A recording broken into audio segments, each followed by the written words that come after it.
Suvarakning ayrish tizimi haqida.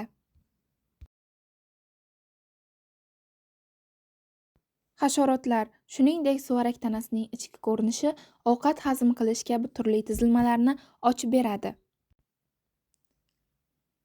Nerv va ayrish tizimi. Suvarakning ayrish organlari Malpighi naychalaridan iborat bo'lib, ovqat hazm qilish tizimi bu Malpighi naychalari orqali o'rta ichak va orqa ichak, so'ngra ingichka ipga o'xshash tuzilmalar hosil qiladi. Ularning rangi sarg'ish va soni 150 ga yaqin. Agar biz naychalarni har biriga e'tibor qaratsak va uning ichiga nazar solsak, ko'plab kiprikchali bez hujayralarini ko'rishimiz mumkin. Bilamizki, azotli moddalar organizm uchun zararli, lekin ba'zida organizm tomonidan so'riladi.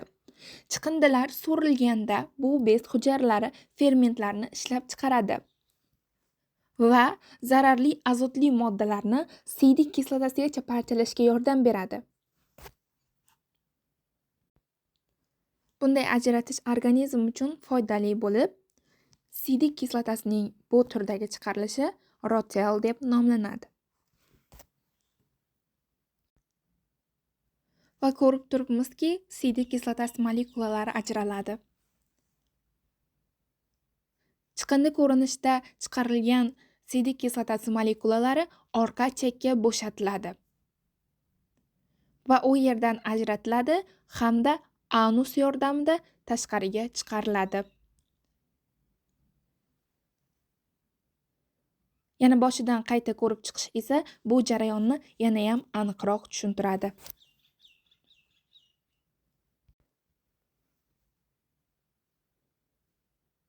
Shunday qilib, xalqaro naychalar deb ataladigan yupqa sariq tuzilmalardan tashkil topgan suvarakni bu organlari, ya'ni qismlari Malpighi naychalarini shimib oladi.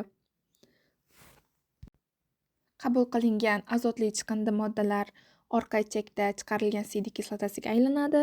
Shunday qilib, suvarakda ekskretsiya uraletik turga kiradi.